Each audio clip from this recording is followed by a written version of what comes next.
terima kasih. Jazakillah khair. Bismillahirrahmanirrahim. Alhamdulillah rabbil alamin wa bihi nasta'in ala umuri dunya waddin.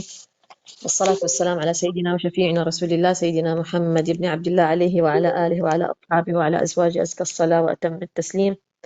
Wa alaina ma'ahum wa fihim birahmatika ya arhamar rahimin. Rabbi shrah li sadri wa yassir li amri. واحلل عقدة من لساني يفقه قولي سبحانك لا علم لنا إلا ما علمتنا إنك أنت العليم الحكيم نوينا التعلم والتعليم والتفكر والتفكير والتذكر والتذكير والنفع والانتفاع والإفادة والاستفادة والحث على التمسك بكتاب الله وسنة الرسول صلى الله عليه وآله وسلم والدعاء إلى الهدى والدلالة على الخير ابتغاء وجه الله ومرضاته وقربه وثوابه آمين يا رب العالمين. اللهم إنا نسألك علما نافعا وعملا صالحا متقبلا ورزقا حلالا طيبا آمين يا رب العالمين. Alhamdulillah wa syukurillah, di bulan yang berkah ini, di bulan Rajab yang dimuliakan oleh Allah Subhanahu wa taala, kita insyaallah berkumpul dalam menuntut ilmu, mendekatkan diri kepada Allah Subhanahu wa taala, memperbaiki ibadah ya, memperbaiki akhlak, memperbaiki menata hati. Biiznillah taala di bulan yang mulia ini kita dibukakan pintu taufik, diberikan kemudahan oleh Allah Subhanahu wa taala, diberikan ilmu yang bermanfaat, dan yang terutama yang kita harapkan adalah kita diberikan taufik agar kita dapat menjalankan apa yang kita pelajari. Amin ya rabbal alamin. Di bulan Rajab, bulan yang mulia ini, subhanallah, bulannya salat, bulannya Rajab itu ya Bu ya. Karena di dalam bulan Rajab Allah Subhanahu wa taala memberikan anugerah terbesar kepada baginda Rasulullah sallallahu alaihi wasallam, yaitu diberikan fardu salat 5 waktu itu bertepatan di malam Isra dan Mi'raj, seperti yang kita ketahui di bulan Rajab, yang terjadinya di bulan Rajab, di penghujung bulan Rajab. Maka alhamdulillah wa syukurillah, semoga ini adalah pertanda baik ya ibu-ibu hadirat sekalian, untuk kita semua insyaallah. Semoga ini pertanda baik daripada Allah Subhanahu wa taala bahwasanya di bulan yang mulia ini kita masih membahas salat, yang mana salat itu diturunkan fardunya di bulan Rajab ini. Dan di permulaan pembahasan bab salat-salat sunnah, waktu itu kita sudah mengatakan bahwasanya salat sunnah itu adalah amal ibadah memang yang tidak wajib, tetapi nilainya besar sekali, sehingga Allah Subhanahu wa taala di dalam hadis qudsi berfirman bahwasanya wala yazalu 'abdi yataqarrabu ilayya bin nawafil hatta uhibbah, dan hambaku terus-menerus berusaha mendekatkan dirinya kepadaku dengan menjalankan atau mendawamkan solat-solat sunnah atau amalan-amalan sunnah. Maaf, amalan sunnah ya tepatnya. Amalan sunnah, apakah itu solat sunnah, apakah itu puasa sunnah, apakah itu sedekah.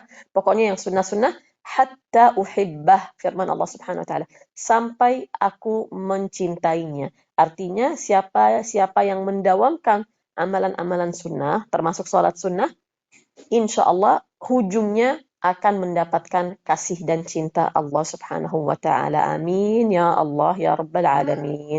Itu yang kita harapkan semua biiznillah. Juga kita waktu itu menceritakan sahabat Rasulullah sallallahu alaihi wasallam yang datang menghampiri baginda Rasulullah dan mengatakan, ya Rasulullah, yang aku inginkan hanya satu, yaitu dekat dengan kepadamu di surga kelak nanti. Rasulullah mengatakan, a'inni ala nafsika bikathratis sujud. Bisa-bisa saja nanti kamu dekat denganku pada hari kiamat di surga nanti. Hanya saja yang aku minta satu, katanya Rasulullah, perbanyaklah sujud. Perbanyak sujud gimana tuh? Bukannya tiba-tiba sujud gitu aja kan? Segala sesuatu itu sudah ada tata caranya di dalam syariat. Yang dimaksudkan dengan sabda Rasulullah, perbanyaklah sujud agar engkau dekat kepadaku di surga nanti, adalah perbanyaklah sholat. Karena sujud itu adanya di mana? Adanya di dalam sholat. Sujud itu sebagian daripada sholat. Maka siapa-siapa yang memperbanyak sholat, yaitu sholat sunnah, maka biidnillahi ta'ala akan meraih cinta dan kasih Allah Subhanahu wa ta'ala di dunia dan di akhirat, dan dekat dengan majelisnya baginda Rasulullah sallallahu alaihi wasallam. Juga satu yang mungkin Allahu alam saya sudah sampaikan atau belum. Salah satu kalau kita boleh katakan kegunaan dan manfaat daripada sholat sunnah ya, terutama yang akan kita bahas hari ini yaitu qabliyah dan ba'diyah atau yang dinamakan dengan rawatib. Salah satu kegunaannya adalah yaitu sholat-sholat sunnah qabliyah dan ba'diyah itu menambal kekurangan pada sholat fardu. Ini luar biasa sekali. Dan ini kalau saya boleh berbagi dengan ibu-ibu hadirat sekalian yang hadir di sini yang mendengarkan, ini adalah salah satu pemicu saya pribadi untuk selalu mendawamkan dan mengamalkan sholat-sholat sunnah rawatib. Bagi saya pribadi, memang banyak hadis, banyak ayat yang mendorong kita atau mengajak kita untuk mendawamkan sholat-sholat sunnah.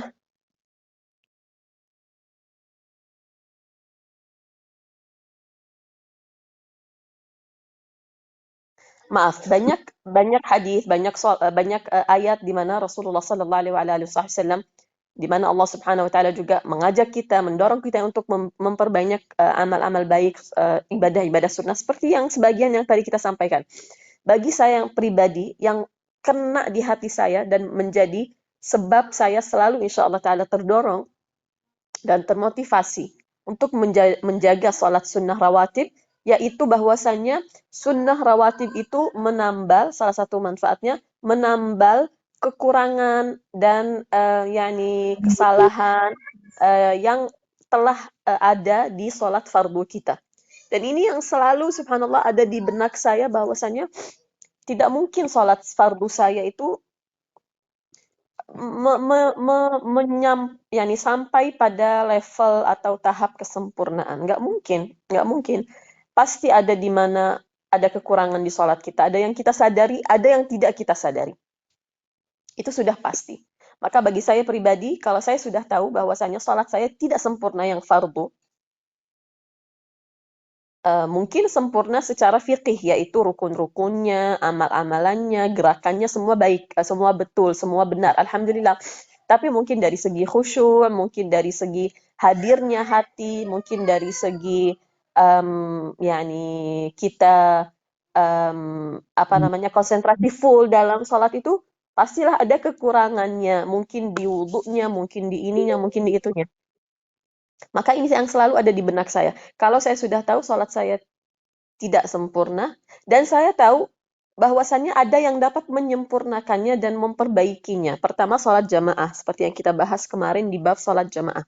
Sholat jamaah itu insya Allah menjamin sholat kita diterima oleh Allah Subhanahu Wa Taala karena keberkahan berjamaah. Nah, kalau saya nggak sholat jamaah gimana? Berarti kekurangan-kekurangan atau cacat-cacat yang ada di sholat saya insya Allah dapat disempurnakan dengan saya mengamalkan sholat sunnah rawatib. Biiznillah ta'ala, semoga Allah subhanahu wa ta'ala menjadikan kita orang-orang yang terus-menerus biiznillah istiqamah dan dimudahkan biiznillah insyaallah salat-salat sunnah itu jadi enteng bagi kita. Amin ya rabbal alamin. Selalu mohon pada Allah subhanahu wa ta'ala bahwa ibadah itu jadi enteng, jadi mudah ya Rabb. Al-Quran jadi mudah bagi lidah saya. Sedekah menjadi mudah bagi tangan saya. Ibadah salat, misalnya puasa, qiyamul lail menjadi mudah dan ringan bagi tubuh saya. Biiznillah ta'ala. Amin ya rabbal alamin. Kita insya Allah masih meneruskan daripada kitab yang sangat berkah ini, kitab kita yang sudah menemani kita sudah mungkin setahun lebih. Kitab Ar-Risalatul Jami'ah, karangan daripada ulama besar daripada negeri Yaman, 200 lebih mungkin tahun yang lalu, kalau tidak salah ya, 200-an tahun mungkin. Al-Habib Ahmad bin Zain Al-Habsyi, dan sampai di bab salat sunnah. Beliau mengatakan di dalam kitabnya, Bismillahirrahmanirrahim, As-Salawatul Masnunah, bab penjelasan salat sunnah apa saja. Wal-idan, wal-kusufan, wal-witr, sunanun muakkadat. Dan salat dua lebaran atau dua id, dan dua gerhana, yaitu gerhana matahari dan gerhana bulan. Dan salat witir hukumnya sunnah muakkadah. Oke, sunnah muakkadah. Akan saya tuliskan Akan saya tuliskan bahasa Arabnya dan bahasa Melayunya. Oke, muakkadah. Arti daripada kata muakkadah yaitu, dan ini yani saya harap ibu-ibu juga mencatatnya, ya. Sunnah muakkadah. Apa arti kata sunnah muakkadah? Mohon dicatat. Adalah solat-solat sunnah yang dijalankan oleh baginda Rasulullah dalam keadaan bermukim atau bermusafir. Solat sunnah yang diamalkan oleh Rasulullah dalam keadaan sedang bermukim atau sedang di Madinah ataupun sekalipun sedang bermusafir. Tidak ditinggalkan. Ada lagi nanti sunnah ghair muakkadah. Ghair muakkadah. Ini yang satu tingkat di bawahnya. Sunnah ghair muakkadah. Saya tuliskan juga. Apa ini sunnah ghair muakkadah? Adalah solat sunnah yang dijalankan atau diamalkan oleh baginda Rasulullah sallallahu alaihi wasallam sewaktu beliau bermukim, adalah yaitu sewaktu berada di kota Madinah, ya. Tapi kalau lagi bermusafir tidak dijalankan. Kalau lagi bermusafir kadang dijalankan, kadang tidak. Tetapi yang muakkadah itu sekalipun dalam keadaan sakit, dalam keadaan bermusafir, dalam keadaan apapun tidak ditinggalkan. Di sini nampak perbedaannya, ya. Artinya yang prioritas bagi baginda Rasulullah itu dinamakan oleh ulama fikih muakkadah. Zamannya Rasulullah dan sahabat itu belum ada, ibu-ibu hadirat sekalian. Istilah sunnah muakkadah, sunnah ghair muakkadah itu tidak ada. Istilah-istilah itu adanya nanti. Setelah adanya 4 imam madhab Ahlus Sunnah wal Jamaah. Imam Abu Hanifah, Imam Syafi'i, Imam Malik, Imam Ahmad bin Hanbal radhiyallahu anhum. Semoga Allah Subhanahu wa taala mengangkat derajat mereka semua. Karena mereka itu memberikan istilah-istilah yang menjadikan ilmu dan syariat itu mudah bagi kita orang-orang biasa. Zaman Rasulullah itu belum ada istilah sunnah muakkadah, sunnah ghair muakkadah. Istilah-istilah itu nanti adanya untuk memudahkan bagi umat penjelasan atau perbedaan satu dan yang lainnya. Oke, berarti bedanya sunnah yang muakkadah dengan yang ghair muakkadah. Yang ghair muakkadah itu Rasulullah kalau lagi bermusafir mungkin tidak dikerjakan karena lagi bermusafir pastinya lagi ada peperangan, ya kan, lagi ada yakni subhanallah hal-hal yang besar yang dapat menyita waktunya. Tetapi yang muakkadah itu tidak ditinggalkan sekalipun beliau sedang bermusafir.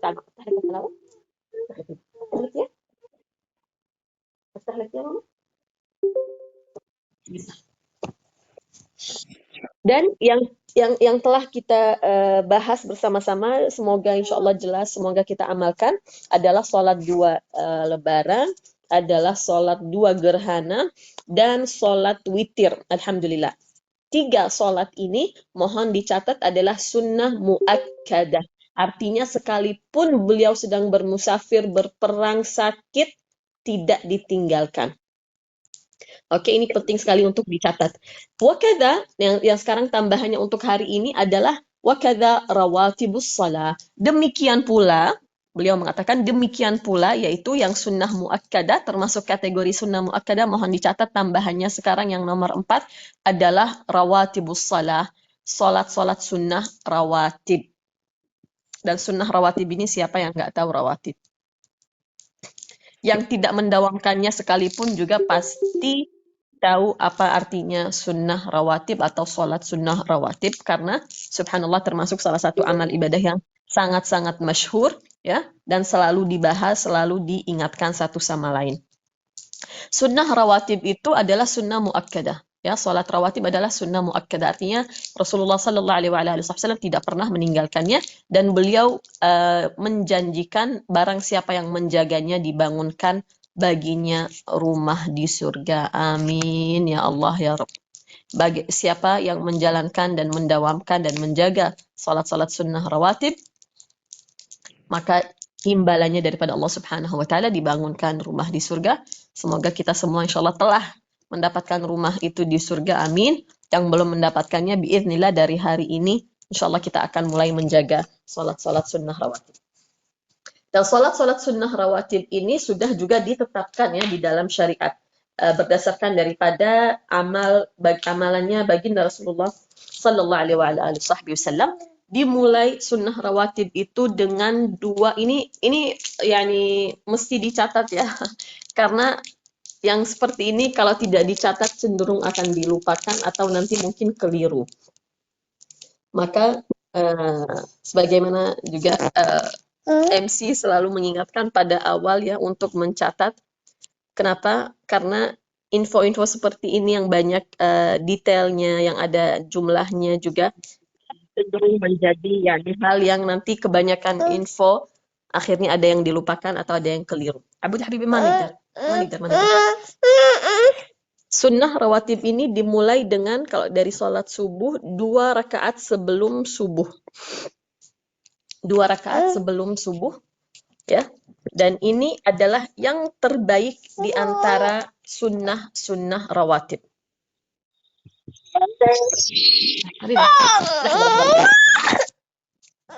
Sebentar.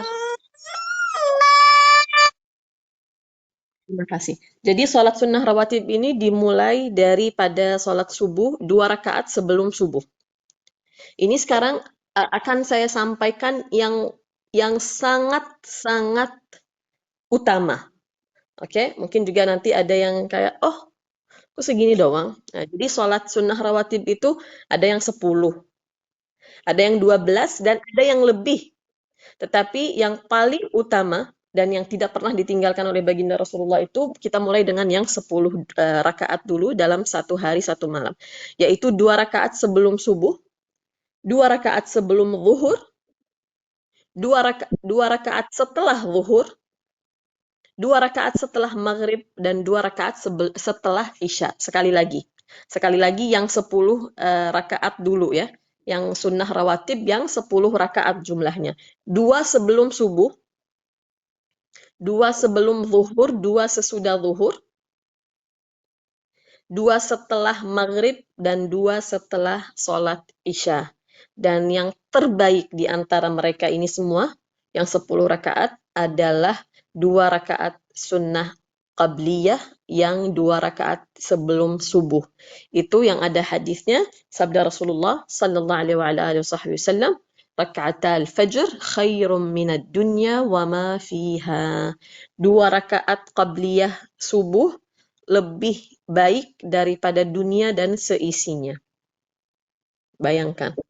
Yang salah satu arti daripada sabda Rasulullah Sallallahu Alaihi Wasallam ini adalah salah satu makna yang diambil daripada hadis ini adalah bahwasannya pahala daripada 2 rakaat ini ya, pahala daripada 2 rakaat ini lebih besar dan lebih baik daripada mendapatkan harta dunia dan seisinya. Kenapa? Dikarenakan oleh pahala daripada 2 rakaat ini kekal dan terjaga, sementara dunia dan seisinya, sekalipun kita memilikinya, sekalipun kita memiliki harta duniawi, tetapi dia tidak kekal dan akan kita tinggalkan sewaktu kita dikubur.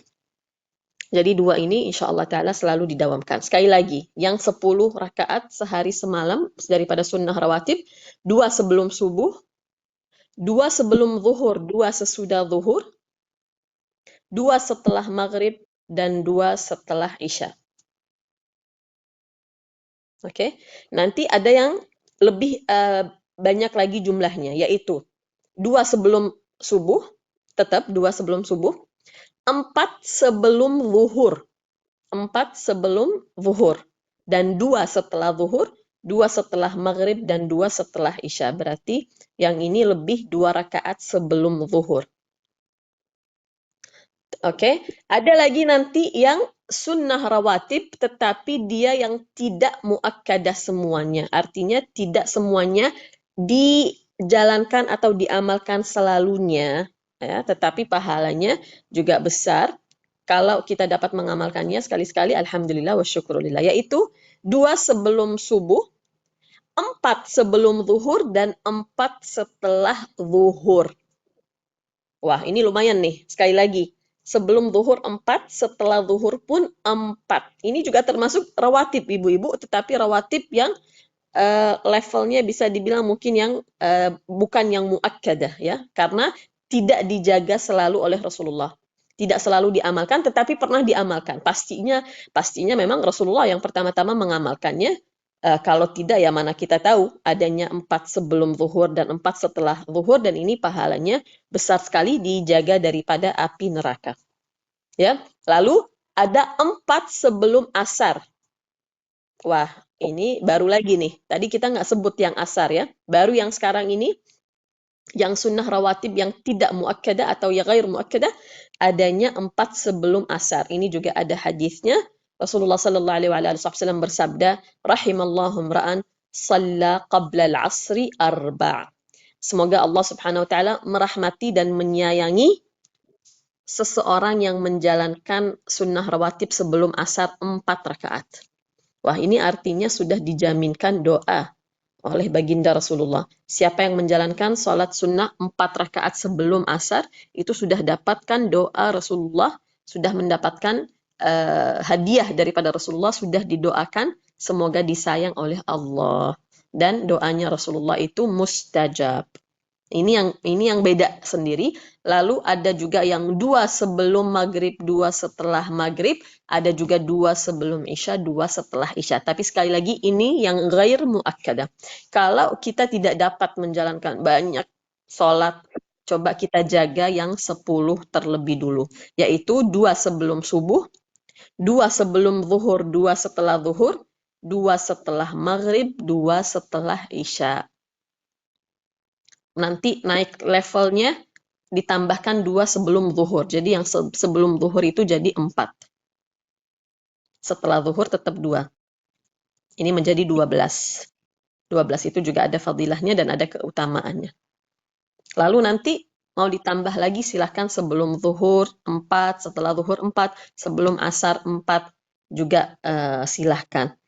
Ya, ini yang namanya sunnah rawatib. Kapan masuk waktunya sunnah rawatib? Ini sangat interesting untuk diketahui ya, karena banyak juga yang suka nanya dan suka keliru. Sunnah rawatib itu ada qabliyah, ada ba'diyah ya. Ini yang kita ketahui semua. Qabliyah artinya yang sebelum sholat fardu. Ba'diyah artinya yang setelah sholat fardu. Oke, setuju ibu-ibu? Qabliyah setelah sholat fardu, ba'diyah setelah sholat fardu. Sekarang ada suara atau tidak ada suara? Tadi ada komen daripada Ibu Zanita, suaranya hilang? Jelas Ustazah, jelas. Oke. Jadi sholat qabliyah itu, sholat rawatib itu terbagi 2. Sunnah rawatib atau sholat rawatib terbagi 2. Qabliyah yaitu sebelum menjalankan sholat fardu, dan ba'diyah yaitu setelah menjalankan sholat fardu. Berarti before and after. Ya, karena rawatib itu memang dia itu terkait dengan sholat fardu. Ya, sholat rawatib itu terkait dengan sholat fardu. Kapan sih waktunya sholat rawatib itu mula, dan kapan sholat sunnah rawatib itu waktunya habis atau berhenti? Nah, sholat rawatib itu masuk waktunya dengan masuknya waktu fardu. Keluar waktunya dengan keluarnya waktu sholat fardu. Sholat rawatib waktunya dimulai atau masuk waktunya dengan masuknya waktu sholat fardunya itu sendiri. Karena sekali lagi sholat rawatib itu dia tergantung kepada sholat fardu. Jadi kalau sholat zuhur, kapan sih qabliyah zuhur itu masuk waktunya? Kapan qabliyah zuhur itu dapat dijalankan? Jawabannya adalah dengan masuknya waktu sholat zuhur itu sendiri. Oh gitu, oke. Jadi kalau sudah azan zuhur, sudah masuk waktunya qabliyah. Begitu? Betul. Oke, kapan habis waktunya sholat rawatib itu? Sholat rawatib itu waktunya sampai kapan sih?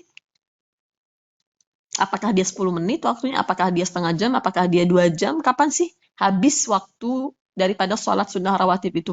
Kapan sudah tidak bisa dijalankan lagi? Ba'diyah itu dengan keluarnya waktu sholat fardunya itu juga. Jadi ba'diyah zuhur. Sampai kapan itu ba'diyah zuhur waktunya? Mungkin ada yang bertanya. Ba'diyah zuhur itu sampai kapan sih? Kalau zuhur, katakanlah azan jam 12 ya. Contoh, azan zuhur jam 12. Azan asar jam 3. Berarti waktu ba'diyah zuhur habis dengan habisnya waktu sholat zuhur itu sendiri, yaitu pada waktu jam 3. Dan ini mungkin akan subhanallah, yani mungkin ini mengejutkan bagi sebagian di antara kita, karena di sini artinya waktunya sholat ba'diyah itu sebetulnya panjang, dan mungkin selama ini kita bersangka bahwasanya sholat ba'diyah itu waktunya terbatas dengan setelah sholat fardu mungkin kayak 10 menit atau langsung atau harus disegerakan. Ternyata tidak demikian. Contoh, sekarang sholat zuhur itu jam 12, sholat asar jam 3. Saya sudah waktu zuhur sudah masuk, artinya sholat qabliyah pun waktunya sudah masuk, oke? Sholat zuhur sudah masuk waktunya, artinya qabliyah zuhur pun sudah masuk waktunya. Lalu setelah adzan, saya menjalankan sholat qabliyah zuhur, karena sudah masuk waktunya, oke? Lalu saya menjalankan sholat zuhur itu sendiri. Nah, sholat ba'diyah, waktunya sampai kapan coba? Sholat ba'diyah zuhur. Coba saya mau ibu-ibu yang menjawab. Sholat ba'diyah zuhur itu waktunya sampai jam berapa? Sampai kapan?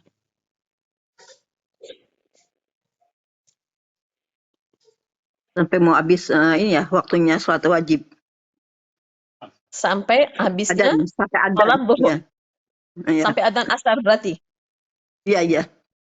Berarti Bu Yani, kalau saya sholat zuhur, kalau adzan zuhur itu jam 12, ya contoh. Ya. Lalu saya sholat sunnah qabliyah, 2 rakaat atau 4, ya. Lalu saya sholat zuhur segera, ini masih di awal waktu. Tapi sholat ba'diyahnya saya sholatnya nanti setengah jam kemudian. Sah atau tidak sah? Sah. Kalau saya sholat ba'diyahnya sejam setelah saya menjalankan sholat zuhur.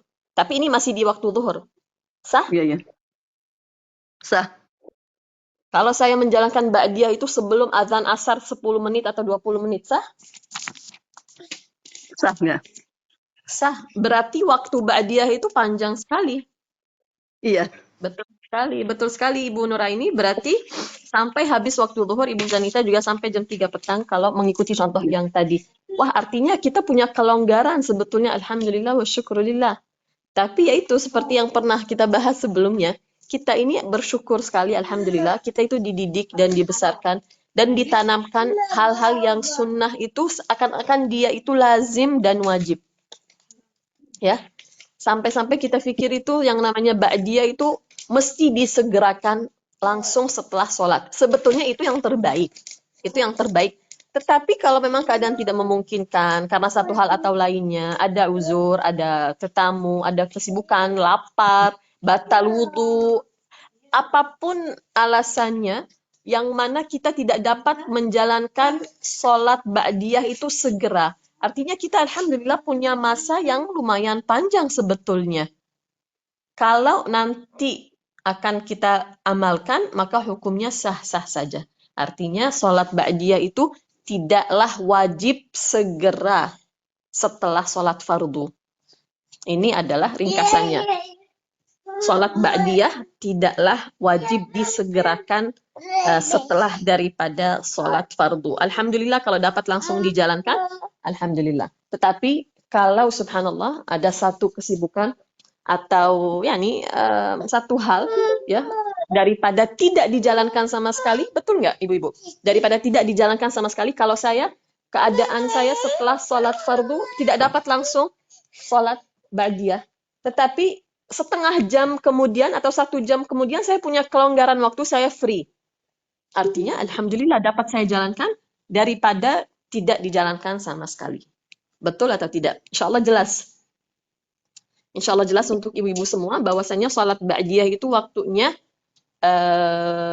sampai habisnya waktu sholat fardu itu sendiri. Sementara qabliyah waktunya juga dimulai dengan awal waktu sholat, tetapi juga ini yang mungkin mengejutkan, sholat qabliyah pun ibu-ibu dapat dijalankan setelah sholat fardu. Ya, jangan kaget, sholat qabliyah, sekali lagi, sholat qabliyah ya, dapat dijalankan setelah sholat. Kenapa? Karena sholat qabliyah pun waktunya sampai habisnya waktu sholat fardu itu. Ini mungkin contohnya, dan ini bukan satu hal yang seperti aneh sebetulnya, pasti pernah terjadi kepada kita. Misalnya, kita sholat berjamaah. Kita sholat berjamaah, ya, tapi kita telat. Kita telat. Yang lain, Masya Allah, sudah berkumpul bersama-sama dalam waktu yang bersamaan, dan mereka mempunyai masa, mempunyai waktu yang cukup untuk menjalankan sholat qabliyah. Pasti ini pernah terjadi dengan kita semua, di majelis, di rumah sekalipun, di masjid, mungkin di bulan Ramadan dan sebagainya. Kita datangnya telat. Jadi jamaah sudah menjalankan sholat qabliyah, ya. Mereka punya waktu, mereka punya masa yang cukup untuk menjalankan sholat qabliyah. Lalu mereka sudah selesai daripada sholat qabliyah, hendak menjalankan sholat fardu yang berjamaah. Di situ saya baru sampai, di situ saya baru datang. Dan imam akan mulai sholat jamaah. Nah, di sini saya punya dua pilihan. Apakah saya ingin menjalankan sholat qabliyah dan imam akan mulai dalam sholat jamaahnya? Sebetulnya sah. Atau saya akan hendak bergegas sholat berjamaah dengan imam, karena makmum, ya, makmum, ibu-ibu hadirat sekalian, makmum yang sholat dengan imam dari awal takbiratul ihram, yaitu pahalanya lebih besar. Pahala dan fadilahnya itu lebih besar kalau saya dapat sholat dengan imam dari awal takbiratul ihram. Maka saya kalau hendak menjalankan sholat qabliyah, saya akan tertinggal takbiratul ihram dengan imam. Kalau saya akan menjalankan takbiratul ihram dengan imam, saya akan tertinggal qabliyahnya. Apakah pernah ibu-ibu ada di situasi yang seperti ini? Kalau saya pasti pernah. Solusinya bagaimana? Alhamdulillah wa syukurillah, ada kelonggaran dalam syariat kita, sehingga silahkan kamu lebih utama mendapatkan takbiratul ihram dengan imam. Loh, bagaimana dengan sholat qabliyah? Qabliyah dapat dijalankan setelah sholat fardu, dan tetap namanya qabliyah. Nanti setelah itu silahkan menjalankan ba'diyah. Jelas ibu-ibu? Abdullah hari ini ikut berbagi info. Coba mau ya? Apakah jelas yang satu ini bahwasannya qabliyah pun waktunya panjang dan dapat dijalankan kalau terpaksa, ya, kalau terpaksa menjalankannya setelah fardu, maka ketahuilah bahwasannya alhamdulillah kita punya kelonggaran dalam syariat. Sholatnya tetap dapat dijaga. Karena kenapa? Kita pasti sedih kalau saya sudah misalnya seharian menjaga sunnah rawatib. Ternyata pada misalnya sholat isya akan tertinggal qabliyahnya, kan sedih ya. Karena kita mau sampai di angka yang 10 atau yang 12. Maka silahkan menjalankannya setelah sholat fardu, sah-sah saja. Tetap namanya qabliyah, tetapi memang tidak biasanya. Qabliyah biasanya sebelum, yang kali ini karena terpaksa atau karena ada uzur, dijalankannya sebagai ba'diyah. Tapi ba'diyah tetap dijalankan berbeda. Insya Allah jelas, alhamdulillah wa syukurillah. Ini adalah sholat subuh. Jadi pada sholat subuh juga ada satu pertanyaan yang selalu ditanyakan, yaitu mengenai qabliyah subuh. Qabliyah subuh. Di sini juga ada satu hal yang subhanallah berbeda daripada biasanya, dari hukum yang kita tahu. Karena gini, pertama yang kita tahu selama ini adalah qabliyah dijalankannya sebelum sholat fardu. Dan tidak dapat dijalankan setelah sholat fardu. Ternyata tidak demikian, ya. Ternyata qabliyah dapat dijalankan setelah sholat fardu. Tetapi yang satu hal yang berbeda yang berkenaan atau bersangkutan dengan sholat subuh, bahwasannya sholat subuh itu setelah sholat subuh adalah waktu yang tidak diperbolehkan untuk kita sholat. Bukan begitu? Setelah subuh adalah waktu yang kita tidak diperbolehkan untuk menjalankan sholat. Nah, bagaimana sekarang ini jalan keluarnya? Kalau contohnya saya ingin menjalankan qabliyah subuh, tetapi contohnya seperti tadi, imam sudah akan menjalankan takbiratul ihram atau fardu sholat. Artinya lebih baik saya mengikuti takbiratul ihram dengan imam, tetapi sholat qabliyah subuh akan tertinggal. Sementara ini adalah sholat rawatib yang paling utama. Pahalanya sebagaimana Rasulullah SAW menyampaikan, lebih baik daripada engkau mempunyai dunia dan seisinya. Engkau mempunyai 2 rakaat qabliyah subuh, lebih baik, lebih bermanfaat, lebih berguna, lebih agung daripada engkau memiliki harta dunia dan seisinya. Tapi imam sudah mulai menjalankan sholat dan kita lebih baik mengikuti takbiratul ihram dengan imam. Solusinya bagaimana? Kita menjalankan qabliyah ini setelah menjalankan sholat subuh. Lalu ibu-ibu mengatakan kan setelah sholat subuh tidak boleh menjalankan sholat. Maka subhanallah, pengecualian di keadaan atau situasi yang seperti ini, kita diperbolehkan menjalankan qabliyah subuh setelah fardu subuh, sekalipun itu adalah waktu di mana tidak diperbolehkannya sholat. Dan itu tidak berarti kita mengqadha, karena waktunya tetap sebelum terbitnya matahari, jadi setelah sholat subuh langsung menjalankan sholat qabliyah sama dengan telah menjalankannya sebelumnya. Ini juga mungkin bisa jadi yakni informasi baru. Alhamdulillah wa syukurillah. Jadi dari hari ini kalau terpaksa yakni tidak dapat menjalankan sholat qabliyah sebelum sholat subuh, maka dapat dijalankannya setelah subuh. Insya Allah tetap terjaga sholat qabliyah kita. Ini jika belum terbit matahari. Jika matahari belum terbit, artinya memang kita dalam waktu subuh. Memang dalam waktu subuh, memang belum habis waktu subuhnya. Dalam keadaan waktu subuh sudah habis, ya, atau matahari sudah terbit, di situ tidak boleh dijalankan sholat. Lalu setelah sunnah rawatib ini kita mempunyai, masya Allah tabarakallah, banyak sunnah sebetulnya. Setelah sunnah rawatib ini kita mempunyai banyak sholat-sholat sunnah.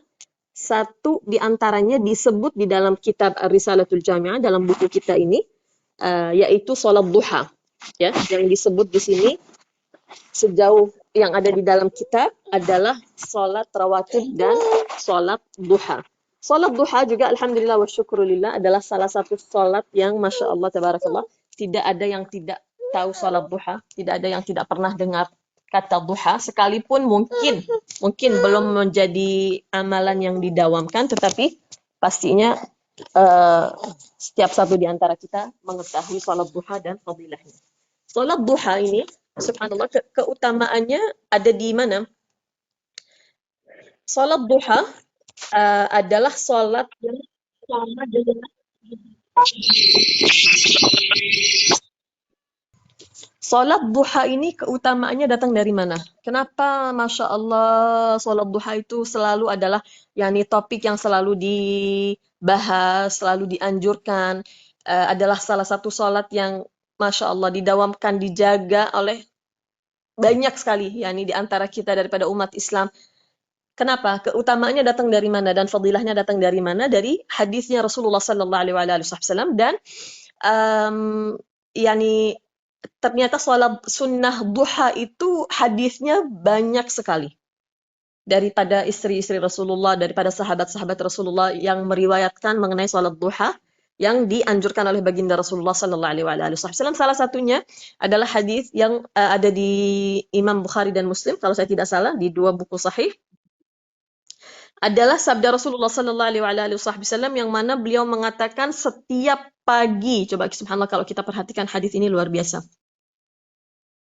Yusbih ala kulli sulama minkum, setiap paginya kalian bangun pagi, ya, itu kalian wajib mengeluarkan sedekah atas nikmat-nikmat yang diberikan oleh Allah Subhanahu wa taala. Atas setiap yakni kenikmatan sehat dan afiat di tubuh kalian itu, kalian wajib mempersembahkan sedekah in return. Jadi Allah Subhanahu wa taala memberikan kalian sendi-sendi, memberikan kalian tulang-tulang, memberikan kalian afiat dan kesehatan. Sepatutnya itu setiap pagi dengan kalian bangun pagi dan matahari terbit, kalian mengeluarkan sedekah dalam rangka mensyukuri dan berterima kasih kepada Allah Subhanahu wa taala atas sendi dan tulang yang Allah Subhanahu wa taala telah berikan kepada kalian. Dan di dalam tubuh setiap manusia ada 360 sendi. Artinya harus ada 360 acts of menunjukkan syukur dan terima kasih kepada Allah Subhanahu wa taala. Tapi siapa yang dapat menjalankan syukur secara full dan sempurna setiap harinya kepada Allah Subhanahu wa taala? Itu pertanyaan yang sulit dijawab. Setiap harinya saya berterima kasih kepada Allah Subhanahu wa taala yang setara dengan apa yang telah Allah Subhanahu wa taala persembahkan kepada kita. Itu sulit sekali, hampir-hampir mustahil. Lalu di hadis yang sama Rasulullah sallallahu alaihi wasallam memberikan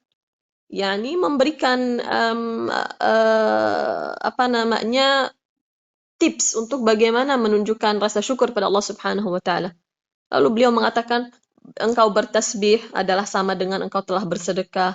Engkau mengucapkan subhanallah, engkau bertahlil, yaitu mengucapkan la ilaha illallah sama dengan telah bersedekah.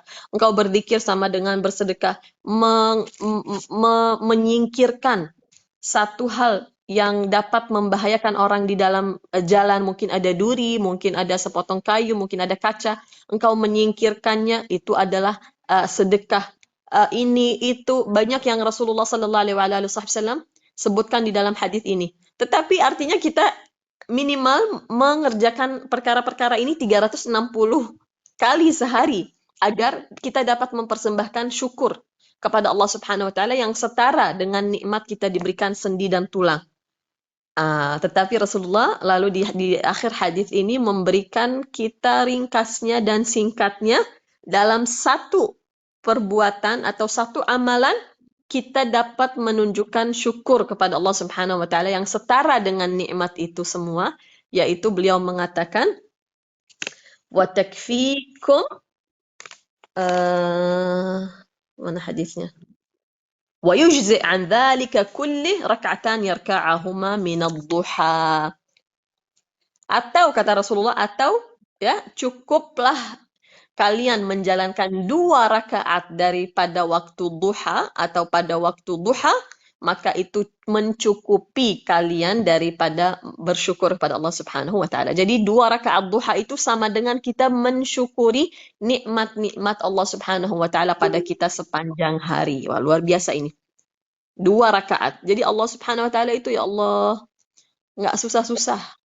Enggak rumit. Enggak minta daripada kita yang susah, yang sulit, yang bagaimana-bagaimana. Enggak. 2 rakaat saja dalam waktu duha setiap harinya sama dengan kita telah mensyukuri nikmat Allah Subhanahu wa taala yang memberikan kita tulang dan sendi di dalam tubuh kita. 2 rakaat saja.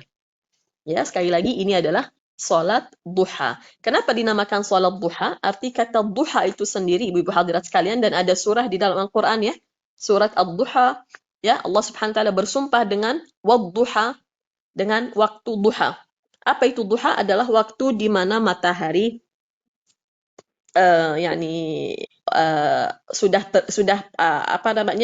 mulai panas. Waktu duha itu kalau matahari sudah panas, sudah di pertengahan, khalas itu adalah waktu yang namanya waktu duha. Dan waktu ini biasanya waktu di mana manusia itu lalai dan sibuk dengan perkara-perkara duniawi. Karena itu Allah Subhanahu wa taala ingin kita ini ambil break, berhenti daripada dunia, ya, dan mendekatkan diri kepada Allah Subhanahu wa taala. Kenapa di waktu duha ini? Kenapa di waktu itu kita dianjurkannya salat, fadilahnya besar sekali, imbalannya besar. Kenapa Rasulullah selalu menjaganya? Karena itu waktunya lalainya manusia yang kerja, yang sekolah, yang mungkin ada yang tidur tidur sebelum zuhur tentunya. Waktu kesibukan mencari harta, waktu kesibukan bekerja, mengurus rumah, mengurus anak, dan sebagainya. Maka Allah Subhanahu wa taala ingin kita pada setiap waktu, pada setiap saat mengingatnya, termasuk di waktu duha ini.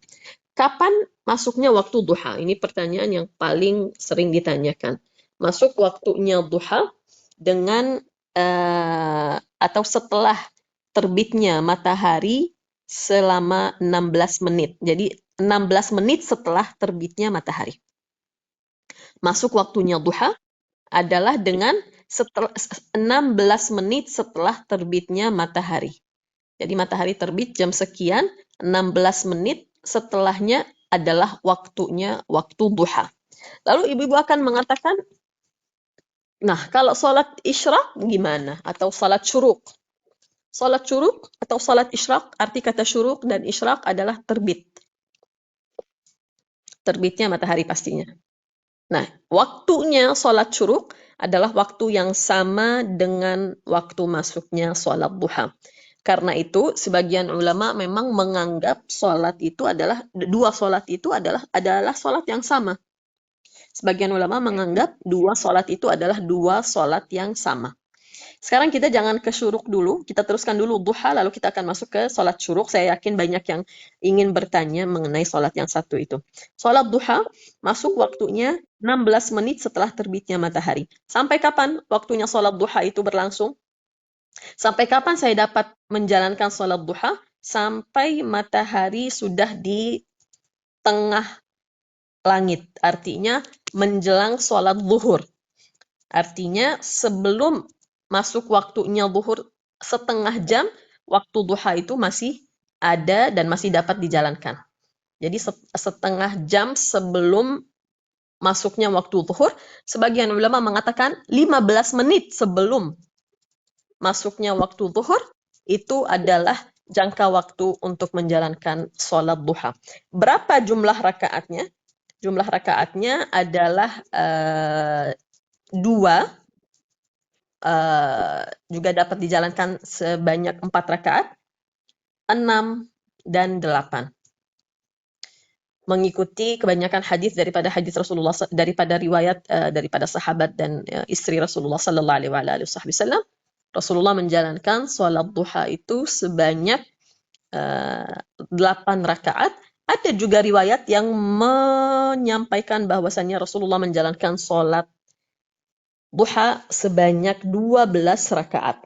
Jadi ada sebagian yang mengatakan maksimalnya sholat duha adalah 8 rakaat dan ada yang menyampaikannya pada 12 rakaat. Semua itu ada dalil dan landasannya, tetapi yang termasyhur adalah 8.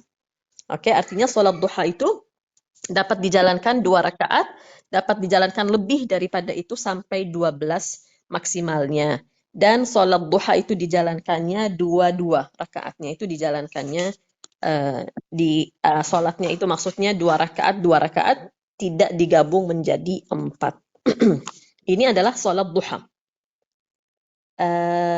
Untuk sholat isyraq, balik lagi ke sholat isyraq, dan pastinya banyak yang sekali yang bertanya sholat isyraq, sholat duha, sholat isyraq, sholat duha. Kenapa? Karena dua sholat ini memang mempunyai kesamaan pada awal waktunya, ibu-ibu hadirat sekalian. Jadi awal waktunya sholat isyraq adalah awal waktunya sholat duha. Sekali lagi, awal waktu sholat isyraq adalah awal waktu daripada sholat duha. Dikarenakan oleh hal itu, banyak yang bertanya. Jadi, mana dulu, atau apakah dapat dijadikan satu, apakah dia sama, apakah dia berbeda.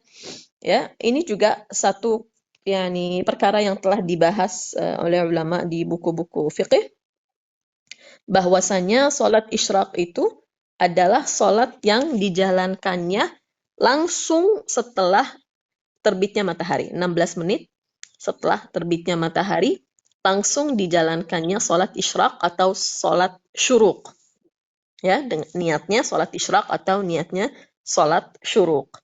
Dan Imam Ramli, misalnya salah satu imam besar daripada madhab Imam Syafi'i, beliau mengatakan sholat isyraq itu adalah sholat duha. Kenapa? Sebabnya sebagian ulama mengatakan sholat isyraq adalah sholat duha karena waktunya masuk di waktu yang sama. Dua sholat ini memang mempunyai awal waktu yang sama. Maka sebagian ulama mengatakan sholat duha itu adalah sholat isyraq. Isyraq itu adalah duha. Sebagian ulama mengatakan tidak. Sholat isyraq itu yang dijalankannya segera setelah terbitnya matahari atau 16 menit setelah terbitnya matahari. Setelah itu, apa yang dijalankan setelah itu adalah sholat duha. Jadi kita punya dua opini, dua-duanya insya Allah benar, dua-duanya mempunyai landasan dalil daripada sunnah Rasulullah Sallallahu Alaihi Wasallam. Ibu-ibu mau menganggap sholat duha, sholat isyraq, maaf, mau menganggap sholat isyraq adalah sholat duha, silahkan sah-sah saja. Yang menganggap sholat isyraq itu berbeda dengan sholat duha, silahkan sah-sah saja. Maka akhirnya jadi bagaimana nih? Jadi yang menganggap dua sholat ini adalah dua sholat sunnah yang berbeda, maka silahkan setelah 16 menit daripada terbitnya matahari, silahkan menjalankan sholat syuruk 2 rakaat.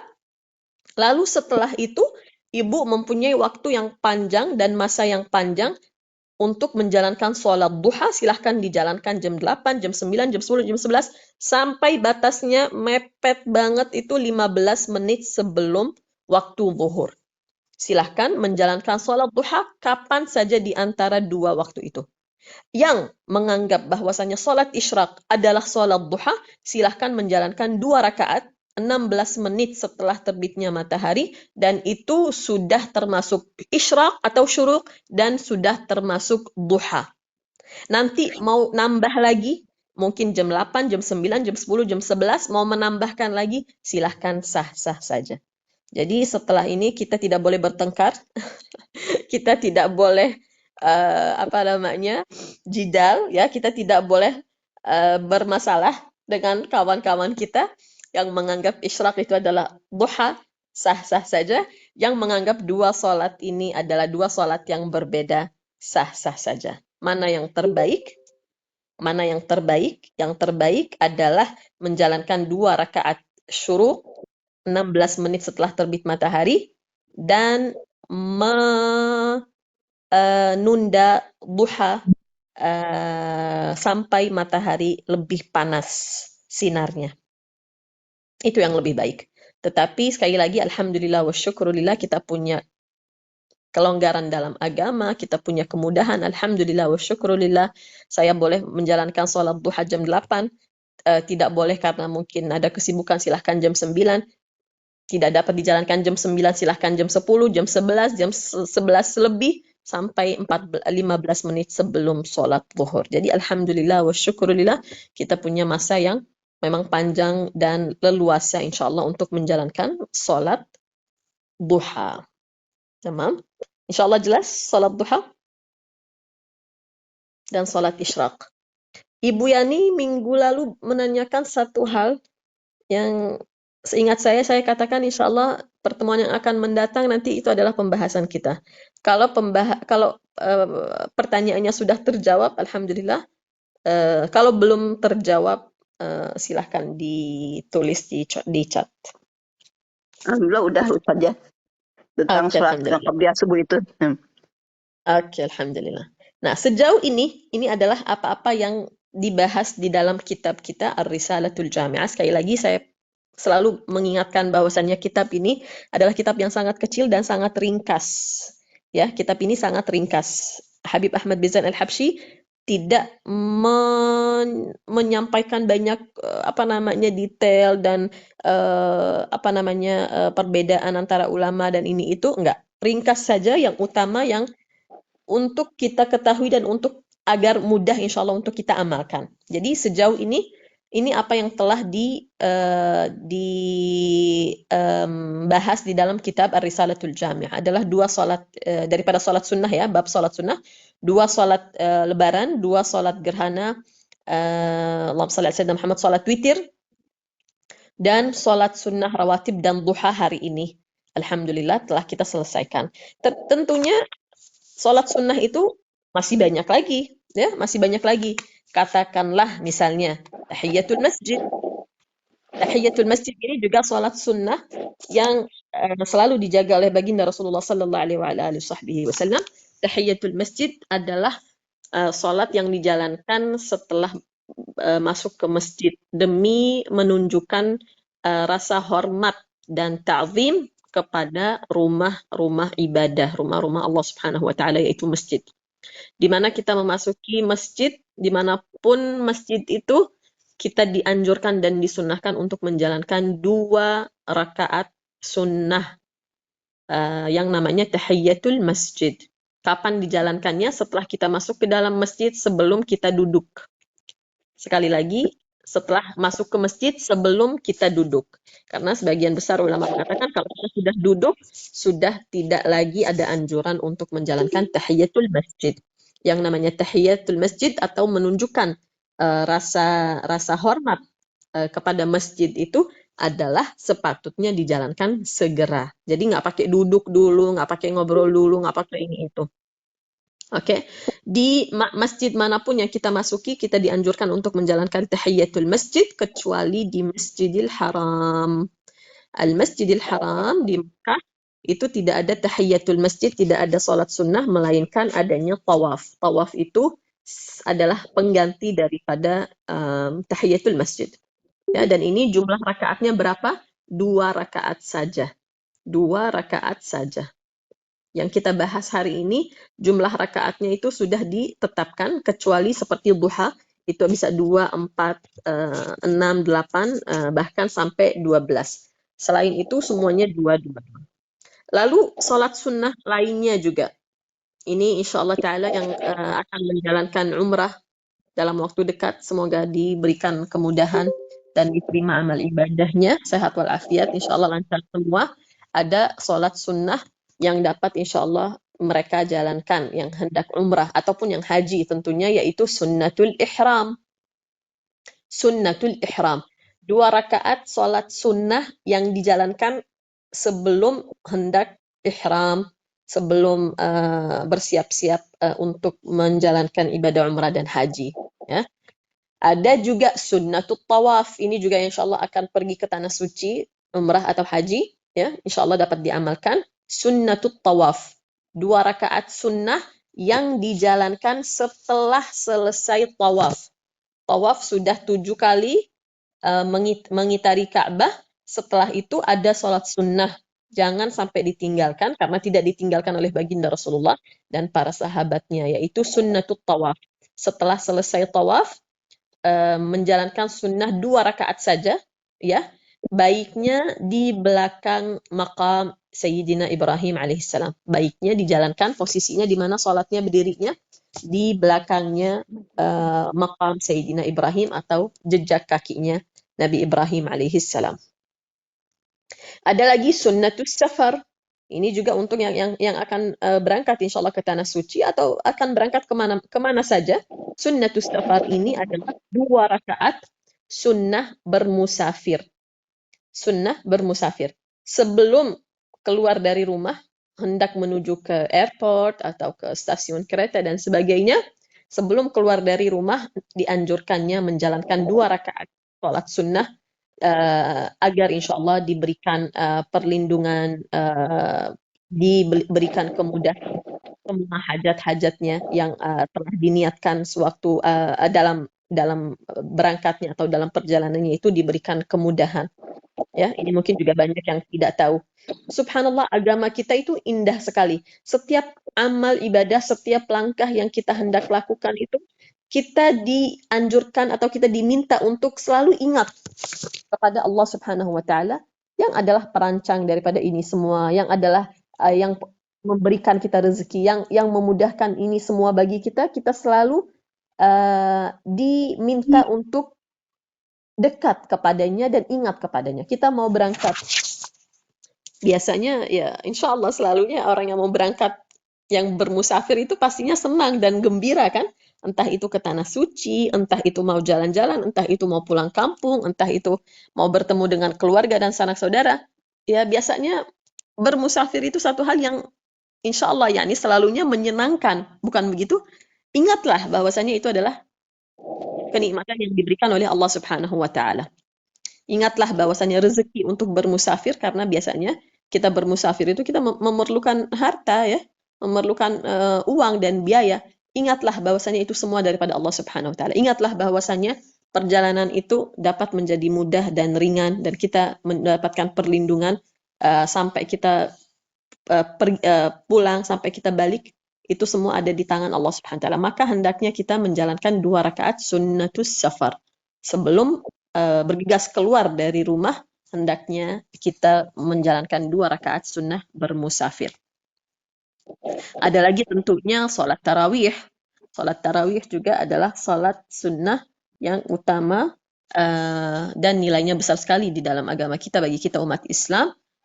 Tetapi yang satu ini subhanallah beda sendiri, unik sendiri. Dia punya waktu yang tertentu, yaitu bulan suci Ramadan. Tapi hari ini kita tidak akan bahas salat tarawih, karena insya Allah nanti ada waktunya sebelum bulan puasa biidznillah ta'ala. Ada juga salat sunnah. Di antara salat sunnah ada sunnatut tahajud atau salat tahajud. Dan ini adalah salat yang terbaik di antara salat-salat sunnah setelah witir dan salat rawatib ya, adalah salat tahajud. Salat tahajud ini adalah salat yang yakni tidak ditinggalkan oleh baginda Rasulullah sallallahu alaihi wasallam. Dan ini adalah amalan yang menjadi pendekat antara hamba dengan Allah Subhanahu wa taala. Bahkan Rasulullah sallallahu alaihi wasallam di dalam hadis bersabda bahwasannya salat tahajud itu adalah salat yang menjauhkan seseorang daripada penyakit, subhanallah, mendekatkannya kepada Allah Subhanahu wa taala, dan adalah amalan yang paling dicinta oleh Allah Subhanahu wa taala setelah amalan-amalan fardu. Salat tahajud masuk waktunya itu setelah salat Isya ya, dan setelah bangun dari tidur. Jadi dia punya seperti apa ya, persyaratan tersendiri. Salat tahajud itu. Salat tahajud itu setelah salat Isya, masuk waktunya setelah salat Isya, tepatnya setelah tidur setelah salat Isya dan terbangun kembali. Itu adalah salat tahajud. Apa-apa yang kita jalankan setelah kita bangun daripada tidur kita, itu sudah otomatis namanya salat tahajud. Dan jumlah rakaatnya dimulai dari 2 rakaat. Dimulai dari 2 rakaat dan silahkan menjalankan sebanyak yakni menjalankan semampunya. 2, 4, 6, 8 silahkan ditambah atau dikurangi tergantung kemampuan. Dan sholat tahajud ini kalau kita dapat memilih bangunnya kapan ya, kapan ya saya jalankan sholat ini. Jadi sholat ini kalau kita akan membagikan malam dalam 2 bagian, artinya sebagian kita tidur dan sebagian kita bangun. Kalau malam akan dibagi 2, maka bagian yang kedua itu yang afdal untuk kita menjalankan sholat tahajud. Kalau kita akan bagikan malam dalam 3 bagian, kita akan membagikan malam itu 3 bagian, maka bagian yang kedua adalah yang terbaik untuk kita menjalankan sholat tahajud. Berkenaan dengan sholat tahajud ini, doa mustajab, ya, doa-doa yang dipanjatkan bagi Allah Subhanahu wa taala di waktu sholat tahajud adalah doa-doa yang insyaallah taala akan dimakbulkan biidznillah taala, dan adalah amalan yang memerlukan betul-betul taufik dan kemudahan daripada Allah Subhanahu wa taala. Mahal sekali sholat yang satu ini, ya, mahal sekali seseorang meninggalkan tidurnya, mengorbankan waktu istirahatnya, waktu lelapnya, dan bangun demi bermunajat dengan sang penciptanya itu satu hal yang terindah. Bahkan ulama salihin, para wali-wali Allah Subhanahu wa taala, para ahli salat tahajud, mereka mengatakan yang paling menyedihkan bagi kita adalah terbitnya atau hadirnya waktu sholat subuh. Kenapa? Karena waktu tahajud atau qiyamul lail otomatis habis, ya kan, dengan waktunya subuh. Mereka itu kalau sudah bermunajat, sudah mengaji, sudah sholat, terhanyut dalam rahmat dan kasih sayang Allah Subhanahu wa taala, tidak memikirkan tidur, tidak memikirkan istirahat, tidak mengharapkan apapun, karena dengan doa, dengan munajat, dengan mengaji, kedekatan yang mereka rasakan kepada Allah Subhanahu wa taala itu berbeda dengan perasaan sepanjang hari. Karena waktu malam itu subhanallah mempunyai rahasia dan perbedaannya sendiri. Walaupun kita mengaji sepanjang pagi atau siang dan mengaji sepanjang malam, perasaannya yang pada waktu malam itu berbeda sekali. Karena semua manusia tidur, semua manusia tidak ada suara, sunyi, sepi, ya. Hanya kita dengan sang pencipta kita. Kita keluarkan semua isi hati kita, kesedihan kita, kegalauan kita, kekhawatiran kita, apa-apa yang ada di hati kita yang tidak diketahui oleh manusia, dan terkadang tidak dapat memang kita ucapkan dan tidak dapat kita rangkai dengan kata-kata. Itu kita tahu Allah Subhanahu wa taala mendengarnya, mengetahuinya, menyaksikannya. Allah faham, walaupun saya sekalipun tidak dapat menjabarkannya dengan kata-kata apa yang ada di dalam hati, tetapi kita tahu Allah Subhanahu wa taala faham, Allah mengerti, Allah tahu. Dan pada waktu malam itu subhanallah mempunyai rahasia tersendiri. Maka salat tahajud ini kita mohon pada Allah Subhanahu wa taala, insyaallah di bulannya salat ini, di bulannya Rajab, kita diberikan taufik sehingga dapat kita rasakan dan icipi nikmatnya tahajud. Nikmatnya kita meluangkan waktu hanya untuk kita dan untuk Allah Subhanahu wa taala. Amin ya rabbal alamin. Ini adalah salat tahajud, juga salah satu sunnah ya dan amalan yang dapat diamalkan setelah salat sewaktu hendak menjalankan salat tahajud, ya. Rasulullah sallallahu alaihi wasallam biasanya kalau bangun malam itu mengusap wajahnya, lalu membaca ayat-ayat di dalam surat Ali Imran ayat nomor 190 sampai akhir. 190 sampai akhir.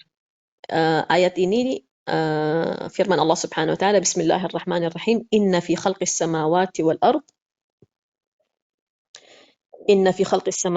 ard wa ikhtilafil laili wan nahari la ayatin liulil albab. Indah sekali. Ini ayat-ayat penghujung surat Ali Imran, ya. Surat Ali Imran. Surah nomor 3 ayat 190 sampai akhir. Dimulai dengan Inna fi khalqis samawati wal ard, sesungguhnya pada penciptaan langit dan bumi dan perbedaannya malam hari dan pagi hari adalah tanda-tanda kebesaran Allah Subhanahu wa taala bagi orang-orang yang berakal. Alladzina yadhkuruna Allah qiyaman wa qu'udan wa 'ala junubihim wa yatafakkaruna fi khalqis samawati wal ardi rabbana ma khalaqta hadza batilan subhanak faqina 'adzaban nar. Dipuji oleh Allah Subhanahu wa taala orang-orang yang berzikir kepada Allah Subhanahu wa taala, yang ingat kepada Allah Subhanahu wa taala dalam keadaan berdiri, dalam keadaan duduk, dan dalam keadaan berbaring.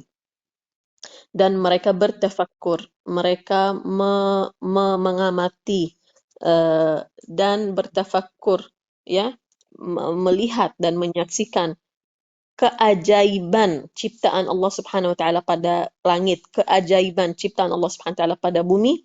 Lalu mereka mengatakan, wahai Rabb kami, sesungguhnya tidaklah engkau menciptakan ini semua sia-sia.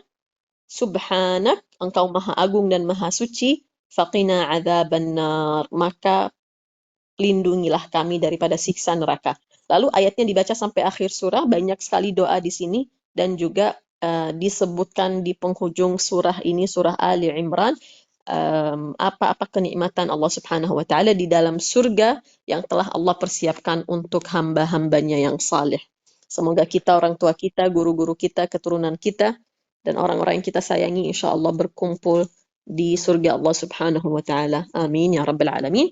Mungkin yang terakhir yang saya sampaikan adalah sunnatul wudu, ya, sunnah daripada wudu. Ini juga sunnah yang luar biasa, yakni istimewa. Adalah sunnah yang adalah 2 rakaat salat sunnah yang dijalankan setelah wudu. Setelah wudu.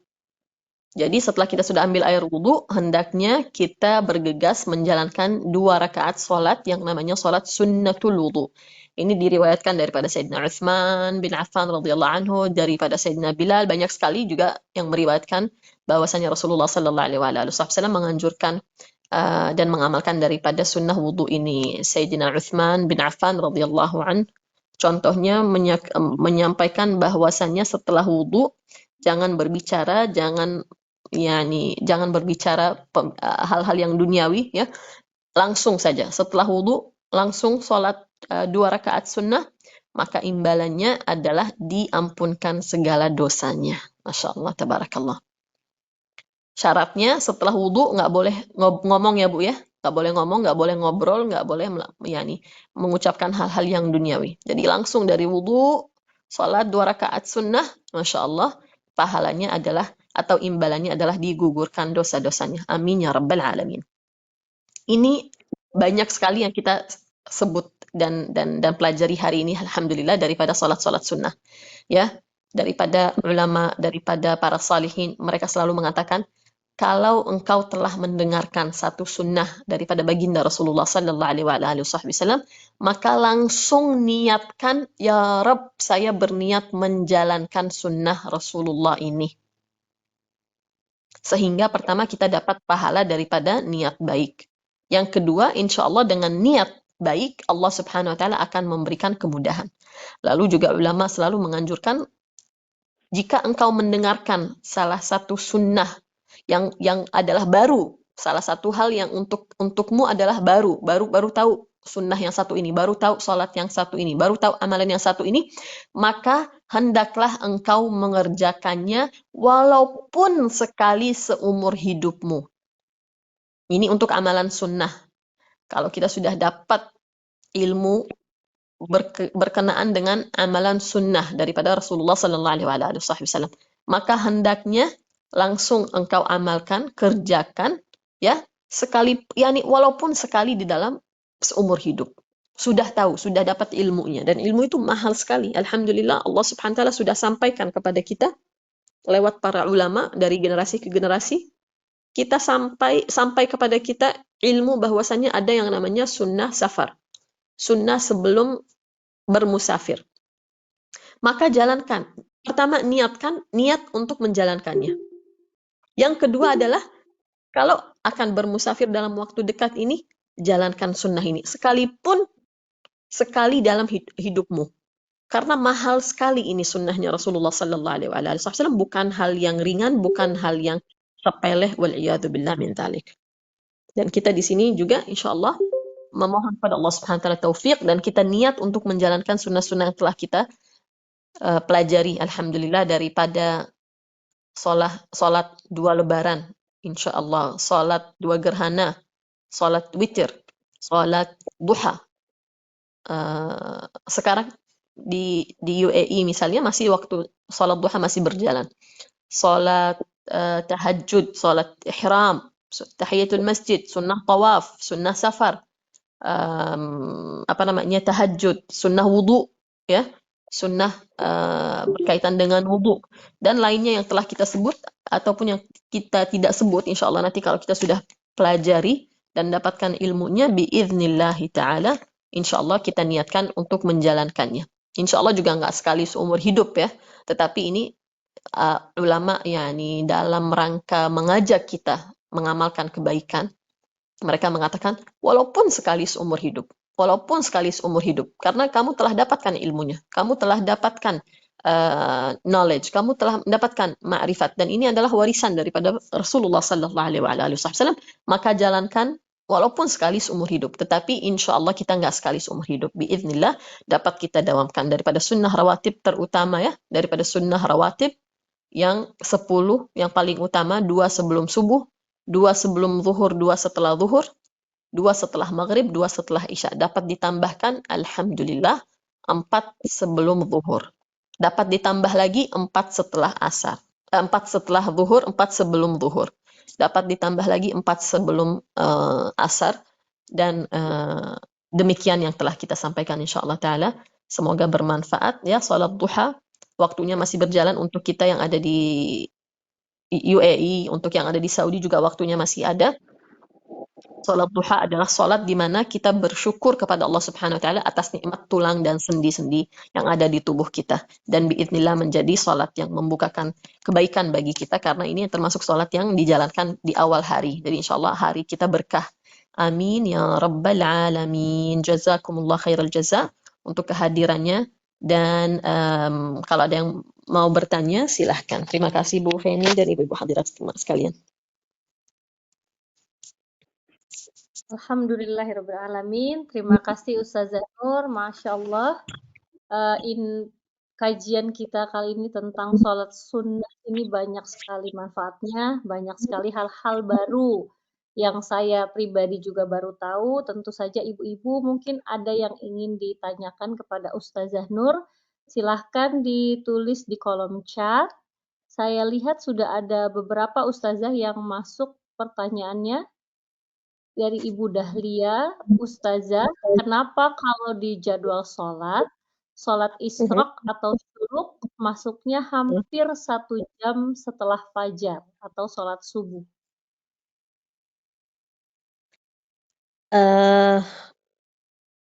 Kalau di jadwal sholat kita di sini nggak satu jam ya, lebih dari 1 jam. Mungkin Ibu Dahlia tinggal di mana ya? Allahu alam. Kalau di sini misalnya jam 5:44 menit sholat subuh, isyraq jam 7:04 tepatnya. Ini udah 1 jam lebih berarti. Lalu kita tambahkan lagi daripada ada di jadwal sekarang, ada di jadwal terbit matahari katakanlah jam 7. Nah, kita tunggu 16 menit. Setelah itu baru kita jalankan sholat isyraq. Pertama-tama, sholat isyraq sudah masuk waktunya dan sholat duha pun sudah masuk waktunya. Jadi kalau di area di mana saya tinggal di sini di UAE lebih dari 1 jam. Jadi biasanya kita sih lihat dari sunrise ya, yang ada di jadwal itu, sunrise di mana terbitnya matahari, tambahkan 16 menit, setelah itu baru mulai atau masuk waktu sholat isyraq. Apakah Ibu Dahlia tinggal di sini atau mungkin di luar negeri, mungkin ikut subhanallah ya nih, beda kawasan, beda juga musim atau waktunya mungkin winter atau summer, Allahu a'lam. Oh iya, baik Ustazah. Semoga Ibu Dahlia, mungkin Ibu Dahlia hadir bersama kita. Baik, semoga Ibu jelas ya Dahlia Ibu katanya di Abu Dhabi. Sesuai kalender yang saya punya dan apa namanya, kalau nggak salah yang dari Auqaf ya. Kalau sholat subuh 5:44 menit, sunrise jam 7:04 menit. Ya, insyaallah bisa dicari lagi di Auqaf, di websitenya Auqaf ibu-ibu, insyaallah itu yang yang betul dan biiznillah ta'ala yang dapat dijalankan. Terima kasih Bu Dahlia. Ya, terima kasih. Pertanyaan yang kedua dari Ibu Ratna, Ustazah Nur, yang dijamin rumah di surga itu rawatib yang 12 rakaat ya? Kalau yang 10 rakaat mendapat keutamaan apa saja? Pada dasarnya rawatib itu seperti yang tadi kita sampaikan, ada yang lebih utama dari segi amalannya Rasulullah Sallallahu Alaihi Wasallam. Maksudnya yang lebih dijaga, itu yang lebih dijaga adalah yang 10. Yang 12 itu yang ada haditsnya dibangunkan rumah di surga baginya. Untuk yang 10 saya pribadi saya tidak tahu apakah telah disampaikan apa fadilahnya, apa nilainya. Tetapi yang pasti itu adalah amalan yang tidak pernah ditinggalkan oleh baginda Rasulullah Sallallahu Alaihi Wasallam. Insya Allah yang 10 dengan yang 12 juga tidak jauh berbeda. Insya Allah semua punya rumah di surga. Amin. Amin, amin, insya Allah. Dari Ibu Nuryani, Assalamualaikum Ustazah, kalau lagi musafir, yang bisa dilaksanakan sholat rawatib hanya sholat sunnah qabliyah subuh, karena yang waktu yang lain seperti zuhur, asar itu dijamak sholatnya, dan maghrib isya pun dijamak. Oh, ini mungkin sedang musafir, ya betul. Jadi kalau pertanyaannya bagaimana ya? Jadi kalau syuruk harus segera, pertanyaan yang atas Mungkin itu mungkin dua pertanyaan yang berbeda. Kalau sedang musafir, karena ya, sholatnya ada yang di jamak dan di qasar, sholat sunnah rawatib hanya sholat sunnah qabliyah subuh. Karena yang waktu yang lain seperti zuhur, asar di jamak. Walaupun di jamak nggak masalah, ibu-ibu hadirat sekalian. Dan terima kasih untuk Ibu Yani, jazakillah khair. Pertanyaan yang sangat bagus. Dan ini juga salah satu hal yang terjadi dengan kita, bukan kayak jarang gitu kan. Karena pastinya kita bermusafir, pindah dari tempat ke tempat, dan sebagainya. Dan kita qasar dan jamak. Sholat sunnah rawatib masih tetap dapat dijalankan insya Allah.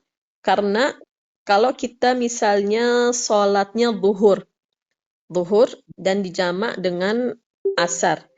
Pada waktu zuhur, setelah saya sudah selesai zuhur dan asar, saya dapat menjalankan qabliyah dan ba'diyahnya zuhur. Karena saya masih di waktu zuhur.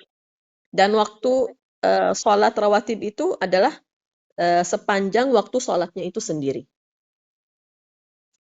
Yang tidak dapat dijalankan mungkin seperti kalau kita menjamak maghrib dan isya.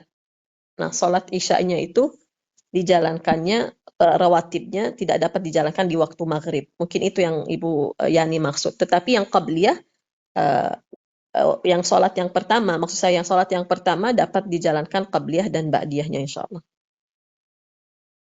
Baik. Saya juga jadi baru mengerti ya. Jadi selama waktunya masih isya itu bisa dilaksanakan sholat ba'diyah isya ya, walaupun sholat kita dijamak gitu ya Ustazah. Betul. Terima kasih sekali. Lalu yang kedua ini masih dari Bu Nuryani. Jadi kalau syuruk harus segera dilaksanakan setelah 16 menit matahari terbit. Kalau lebih dari 3 menit, jadi 19 menit dari matahari terbit, berarti sholat syuruk sudah lewat ya Ustazah? Kalau masih beda 3 menit, berapa menit itu belum lewat ya, tetapi memang sholat syuruk itu waktunya mungkin di antara sholat-sholat sunnah kayaknya sholat ini yang paling singkat waktunya ya, waktunya yang paling pendek. Jadi jangan lebih lama daripada setelah terbit matahari 16 menit, jangan lama setelah itu segera menjalankan sholat syuruk atau isyraq. Kenapa?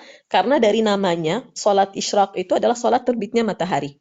Artinya dia berkaitan dengan terbitnya matahari itu. Tapi matahari udah terbit setengah jam itu bukan isyraq lagi, sudah duha. Ya baik. Ini contoh. Tapi beda 3 menit itu ya insya Allah bukan masalah besar ya. 3 menit, 10 menit. Tapi tidak lebih daripada itu. Karena bentuk daripada matahari dan posisi matahari sendiri pun berubah-ubah gitu kan. Jadi ini adalah sholat yang pendek sekali waktunya. Waktunya pendek sekali. Nggak seperti yang tadi kita cerita qabliyah, ba'diyah, bisa sepanjang waktu sholat fardu. Yang ini beda sendiri. Iya, ada waktunya gitu ya Ustazah. Kalau enggak nanti Ada sudah waktunya. selesai. Sama tadi seperti Betul. sholat apa tuh yang mau tahiyatul masjid ya. Begitu masuk Betul. harus langsung sholat dulu, jangan dulu duduk gitu. Yang sunatul wudu jangan dulu bicara, langsung sholat dulu jangan dulu berbicara ya. Jadi ada yang waktunya panjang, ada yang pendek gitu ya Ustazah. Ya, Betul sekali. mengerti. Alhamdulillah, syukurillah. Ibu Dahlia lagi, Ustazah mohon diulang salat rawatib ghairu muakkadah. Oke, ghairu muakkadah artinya ini bukan tidak semuanya selalu diamalkan oleh Rasulullah. Dua sebelum subuh. Oke, untuk Ibu Dahlia dan untuk ibu-ibu semua. Ini yang ghairu muakkadah, artinya rawatib bukan yang level yang utama sekali, ini yang di bawahnya. Lebih banyak tentunya, lebih banyak. Dua sebelum subuh, 4 sebelum zuhur, 4 setelah zuhur, 4 sebelum asar, 2 sebelum maghrib, 2 setelah maghrib, 2 sebelum isya, 2 setelah isya. Jadi subhanallah, yang muakkadah atau yang sangat dianjurkan dan yang pahalanya lebih besar dan keutamaannya lebih besar, itu sebetulnya yang lebih singkat, yang lebih sedikit jumlah rakaatnya. Kenapa?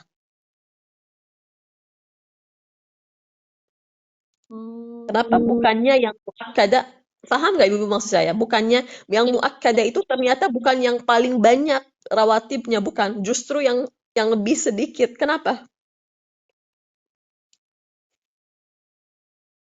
Agar kita bisa selalu mendawamkannya, bukan Ustazah? Betul, betul. Karena Rasulullah Sallallahu Alaihi Wasallam senangnya itu ngasih kita itu yang ringan, yang ringan, yang ringan. Tetapi beliau itu mengamalkan yang berat, yang susah, yang panjang, yang banyak. Bagi kita umatnya itu justru dikasih anjurannya, udah kamu yang segini aja cukup. Ya, Allah juga udah tahu kita bukan nabi, kita bukan rasul. Subhanallah, diberikan kemudahan. Jadi yang muakkadah itu ada 10, lalu 12 yang muakkadah. Yang ghairu muakkadah yang ditanyakan Ibu Dahlia, ya, artinya yang insya Allah kalau kita punya waktu, kita punya keleluasaan masa, kita sehat, alhamdulillah, kita nggak ada kerjaan, nggak ada kesibukan, silahkan perbanyak. Silahkan perbanyak seperti tadi ulama mengatakan walaupun sekali dalam hidupmu. Ya, rasakan mengamalkan sunnah Rasulullah. Sekali lagi, 2 sebelum subuh, 4 sebelum zuhur, 4 setelah zuhur. Lalu 4 sebelum asar, 2 sebelum maghrib, 2 setelah maghrib, 2 sebelum isya, 2 setelah isya. Ada yang lebih ringan sedikit daripada ini, Ibu Dahlia dan ibu-ibu hadirat sekalian. Yang lebih ringan daripada ini yaitu 4 sebelum zuhur, 2 setelah zuhur. Ya. Jadi yang lainnya sama semua, tetapi tambahannya 4 sebelum zuhur. Lalu ada yang 4 setelah zuhur, lalu ada yang 4 sebelum asar. Jadi dia subhanallah semakin naik, yakni semakin banyak tentunya, dan dapat dijalankan jika memang kita punya keluasaan waktu. Alhamdulillah, kita senggang, alhamdulillah. Tapi mestilah menyicipi 4 rakaat sunnah sebelum asar itu. Indah sekali. Karena itu sudah ada doanya Rasulullah Sallallahu Alaihi Wasallam. Salat sunnah 4 rakaat sebelum zuhur, 4 rakaat setelah zuhur. Itu juga insya Allah dijauhkan daripada api neraka. Jalankan walaupun sekali-sekali, insya Allah Ta'ala mendapatkan fadilah dan imbalannya. Amin ya Rabbal Alamin. Amin, amin, insya Allah. Lalu pertanyaan berikutnya dari Ibu Zanita. Mohon koreksi kalau saya salah. Betul ya Ustazah ya? Betul, Ibu Zanita dari Assalamualaikum Malaysia. Ustazah. Bagaimana cara Waalaikumsalam. Rasulullah SAW melakukan sholat rawatib ketika sedang bermusafir? Sedangkan sholat fardu boleh dikosorkan. Adakah baginda juga melakukan rawatib 2 atau 4 rakaat sebelum dan selepas zuhur? Contohnya, ini mirip dengan yang tadi Ibu Nuryani, Ustazah. Ibu Yani. Iya, tetap sholat rawatib, sholat fardu itu dijama, maksudnya dikasar, dikurangi. Sholat rawatib jumlahnya tetap sama. Sholat rawatib jumlahnya tetap sama. Sholat sunnahnya. Misalnya zuhur, yang muakkadah, yang lebih yani dianjurkan 2 sebelum zuhur, 2 setelah zuhur. Terkadang Rasulullah menambahkan 4 sebelum zuhur, 2 setelah zuhur. Jadi sholat sunnah rawatibnya tetap sama jumlahnya.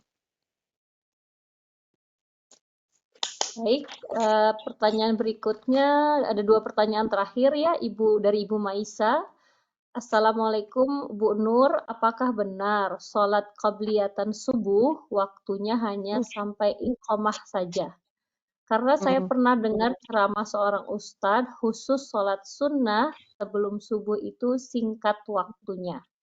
Bagaimana Hmm, kalau kita telat bangun subuh, sunnah qabliyatannya bagaimana? hmm. Ini sebetulnya tadi sudah dibahas, ya, Bahas ya. karena memang termasuk yang selalu ditanyakan. Dan subhanallah ilmu itu luas ya. Ibu Maisa, terima kasih. Saya pribadi pertama kali mendengarkan hal ini. Kita di sini semua bermadhabkan madhab Imam Syafi'i dan alhamdulillah wa syukurillah lebih dari satu buku yang telah saya pelajari dari guru-guru saya dan perinciannya banyak sekali berkenaan dengan sholat qabliyah subuh ini. Tapi informasi yang satu ini saya tidak pernah dengar ya. Sekali lagi kalau kita belajar itu dari ulama yang semadhab dengan kita, ya, yang semadhab dengan kita. Ahlus sunnah wal jamaah ada 4 madhab, semuanya benar, semuanya sah, semuanya berjalan di jalannya baginda Rasulullah Sallallahu Alaihi Wasallam. Tetapi ada sedikit perbedaannya dari segi hal-hal yang kecil ya. Kalau kita belajar dari yang bukan semadhab dengan kita, biasanya kita nanti jadinya keliru, jadi kayak gimana ya? Apa sih istilahnya? Jadi Bingung. heran kan gitu. Jadi bingung, betul sekali jadi bingung. Jadi saya tidak tahu Ustadz siapa yang Ibu Maisa dengar ceramahnya, Allahu alam. Tapi sejauh ini saya banyak sekali mempelajari sholat sunnah subuh itu tidak pernah mendengarkan kalau waktunya sampai iqamat. Sebagaimana yang tadi kita sudah bahas, waktu sholat sunnah qabliyah itu sepanjang waktu sholat itu sendiri. Bahkan setelah sholat subuh itu tidak boleh sholat, ya asalnya eh, pengecualian di sini karena sholat qabliyah subuh adalah sholat qabliyah rawatib yang terbaik di antara semua sholat qabliyah di antara semua rawatib, maka ulama seperti Imam Ghazali dan lainnya daripada pembesar-pembesar madhab Imam Syafi'i, mereka mengatakan boleh dijalankan setelah sholat subuh sekalipun, kalau memang kita akan tertinggal jamaah atau sholat jamaah sudah dimulai atau waktunya sudah mepet ya, maka yang lebih utama kita menjalankan sholat fardunya dulu, sholat subuh, lalu setelah itu kita boleh menjalankan sholat qabliyah. Jadi kalau kita telat seperti yang Ibu Maisa sampaikan, misalnya kita telat bangun subuh, yang lebih utama adalah kita gegas menjalankan sholat subuh, ya kan?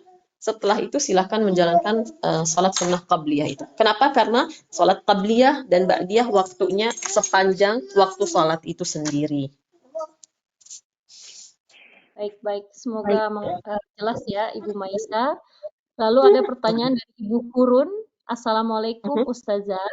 Apakah orang istihadah boleh melakukan sholat qabliyah subuh disambung dengan sholat subuh dengan 1 kali wudhu? Waalaikumsalam warahmatullahi wabarakatuh. Ibu Hurun, pertanyaannya bagus sekali, jawabannya tidak boleh. Dan saya rasa Ibu Hurun mungkin sudah pernah dengar atau tahu ya, karena pertanyaannya pun rapi banget gitu. Mungkin hanya sebatas atau sekedar memastikan. Jawabannya tidak boleh. Maaf, astagfirullahaladzim. Sholat sunnah dengan sholat fardu, satu wudhu itu boleh, tetapi sholat fardu dengan sholat fardu dalam satu wudhu itu tidak boleh. Jadi jawabannya boleh. Orang istihadah boleh melakukan sholat qabliyah subuh disambung dengan sholat subuh dengan 1 kali wudhu. Istihadah itu untuk yang mungkin pertama kali mendengar istilah ini adalah yang mendapatkan atau yang keluar darah di luar waktu haid.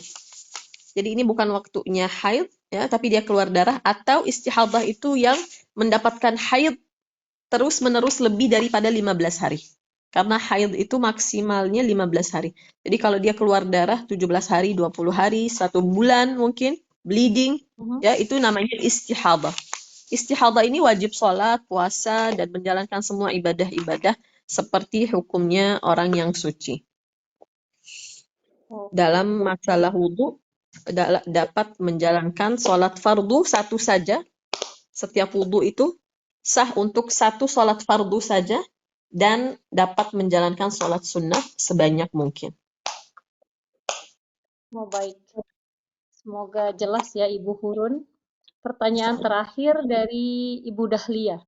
Ustazah, bagaimana lafaz niat sholat witir yang dipisah pada saat 2 rakaat dan pada saat 1 rakaat?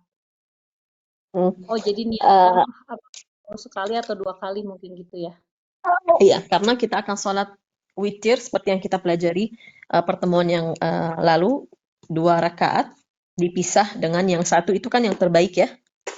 Iya. Itu yang terbaik ya. Dapat disambung juga boleh. Waktu itu kita katakan disambung juga boleh seperti sholat maghrib jadinya. Dengan 1 tahiyat cukup atau dengan 2 tahiyat pun boleh, tapi sebaiknya 1 tahiyat saja.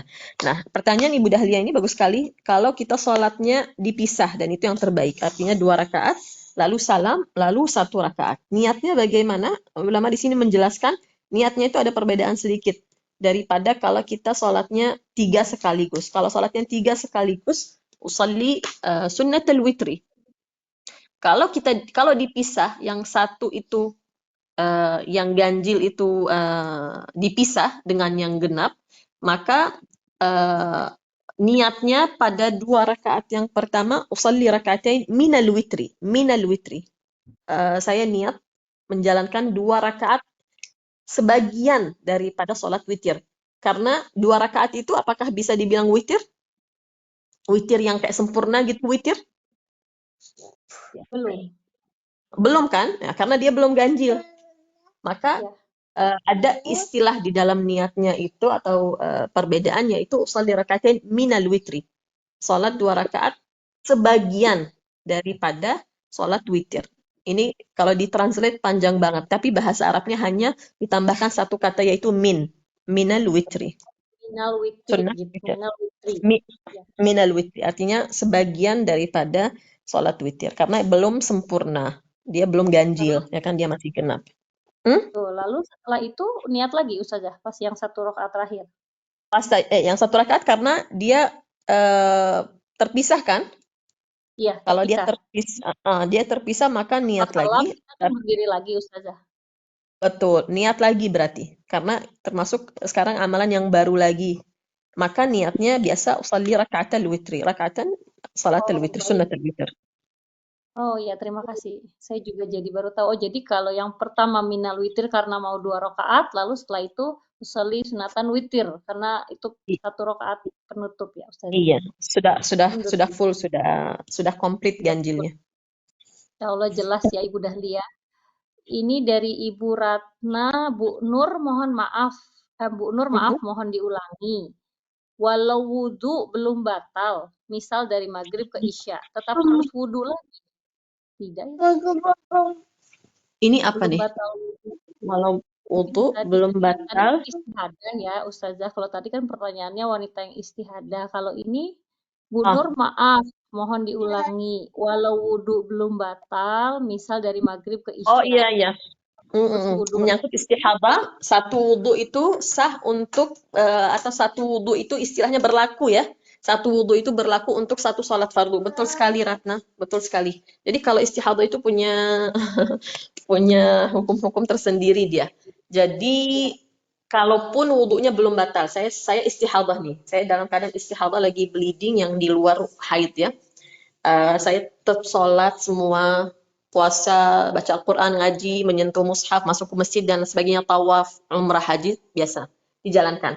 Nah, berkenaan dengan sholat ini, wudhunya, saya wudhu ini pas maghrib dan saya sholat sunnah qabliyah, ba'diyah, sholat maghrib, semua saya jalankan. Sejauh ini baru 1 fardu. Wudhu ini saya baru pakai untuk 1 fardu yaitu maghrib. Sunnahnya banyak, qabliyah, ba'diyah dan sebagainya nggak masalah. Wudhunya belum batal katanya Ratna sampai adzan Isya. Boleh nggak langsung sholat Isya dengan wudhu yang tadi itu? Hukumnya tidak boleh. Hukumnya tidak boleh. Karena sekali lagi mohon dicatat dalam istihadah wudhu berlaku untuk 1 sholat fardu saja. Dikasih berapa garis di bawahnya sholat fardu. Untuk sholat fardu 1 wudhu berlaku untuk 1 sholat fardu saja. Sunnah itu unlimited. Sunnah unlimited. Tetapi fardu, setiap wudhu dalam keadaan istihadah berlaku untuk 1 sholat fardu saja. Dan kalau ada yang mempunyai pertanyaannya nih berkaitan dengan wudhu, berkaitan dengan haid dan istihadah, silakan bisa japri langsung dari WhatsApp ya. Insya Allah kalau bisa dibantu. Karena memang istihadah itu tidak selalunya dibahas ya dalam kajian-kajian ilmu, tapi penting sekali untuk diketahui karena bisa saja memang kita dapat keadaan yang satu itu, walaupun ada yang alhamdulillah seumur hidupnya nggak pernah istihadah, nggak pernah tahu apa yang namanya istihadah, ya alhamdulillah bersyukur. Tapi ada juga yang terjadi dengannya hal ini, maka penting sekali untuk mengetahui ya bagaimana sholatnya, bagaimana wudhunya. Sebetulnya sama saja semua, tapi ya pastilah ada tambahan ya, karena memang keadaannya ini tidak biasanya. Jadi kalau ada yang mengalami satu hal yang sama, silahkan japri dengan senang hati, insya Allah saya bantu dan jawab. Ya Allah, alhamdulillah. Karena istihadah ini juga mungkin keadaannya berbeda-beda setiap orang ya Ustazah. Jadi kasusnya pun setiap orang berbeda-beda gitu ya. Betul. Juga mungkin yang mengejutkan ya, karena kalau nggak pernah mengalami juga mungkin nggak pernah tahu ya dan nggak menyangka. Ada pun istihadah dalam nifas. Nifas itu juga ada istihadahnya. Jadi bukan haid saja, ada istihadahnya, nifas pun ada istihadahnya. Itu yang Nah, kalau dia nifas sampai lebih daripada 60 hari darahnya. oh, jadi maksimal itu darah nifas 60 hari ya Ustazah. Kalau haid kan tadi Betul. 15 hari kan? 15, betul. Nifas Apa-apa yang exceeded, yang melampaui angka itu 15 dalam haid, 60 dalam nifas, itu namanya istihadah. Itu nanti ada perinciannya. Karena dia mesti sholat. Setelah hari yang ke-15 itu dia sudah wajib sholat. Setelah hari yang ke-60 daripada nifas itu, walaupun masih bleeding, dia wajib sholat. Nah, tapi sholatnya gimana? Wudhunya gimana? Itu ada sedikit perbedaan daripada keadaan normal yang biasanya. baik. Ya, baik. Ibu-ibu mungkin jika ada yang mempunyai pertanyaan mengenai istihadah, Ustazah Nur bisa melalui Japri ya Ustazah ya. Terima kasih banyak Ustazah Nur. Hari ini alhamdulillah banyak sekali ilmu-ilmu yang sangat bermanfaat mengenai sholat sunnah ini. Alhamdulillah banyak juga pertanyaan. Insya Allah semua jelas. Ustazah, kita tutup saja acara kajian kita kali ini dengan doa Ustazah. Saya persilahkan. Amin ya Rabb. Insyaallah di bulan yang mulia ini, bulan Rajab, bulannya salat, bulannya Isra Mi'raj, bulannya Rasulullah sallallahu alaihi wasallam, dihapus kesedihannya dengan Allah Subhanahu wa taala memberikannya malam yang istimewa dengan diberikannya ibadah salat, anugerah besar daripada Allah Subhanahu wa taala. Semoga Allah Subhanahu wa taala juga mengangkat kesulitan kita, meringankan kesusahan yang sedang dialami oleh umat Rasulullah sallallahu alaihi wasallam, memberikan kemenangan insyaallah taala bagi umat Islam. Amin ya rabbal alamin. Bismillahirrahmanirrahim. Alhamdulillahi rabbil alamin. Allahumma salli wa sallim ala sayyidina Muhammad wa ala alihi wa sahbihi ajma'in. اللهم إنا نسألك زيادة في الدين وبركة في العمر وصحة في الجسد وسعة في الرزق وتوبة قبل الموت وشهادة عند الموت ومغفرة بعد الموت وعفوا عند الحساب وأمانا من العذاب ونصيبا من الجنة وارزقنا النظر إلى وجهك الكريم. ربنا اغفر لنا ولوالدينا وارحمهما كما ربيانا صغارا. ربنا اغفر لنا ولوالدينا وارحمهما كما ربيانا صغارا. ربنا اغفر لنا ولوالدينا وارحمهما كما ربيانا صغارا. اللهم بارك لنا في ذرياتنا ولا تضرهم ووفقهم لطاعتك وارزقنا برهم. اللهم إنا نسألك علما نافعا وقلبا خاشعا ولسانا ذاكرا وعملا صالحا متقبلا برحمتك يا أرحم الراحمين يا أرحم الراحمين يا أرحم الراحمين. بفضل سبحان ربك رب العزة عما يصفون وسلام على المرسلين والحمد لله رب العالمين. الفاتحة.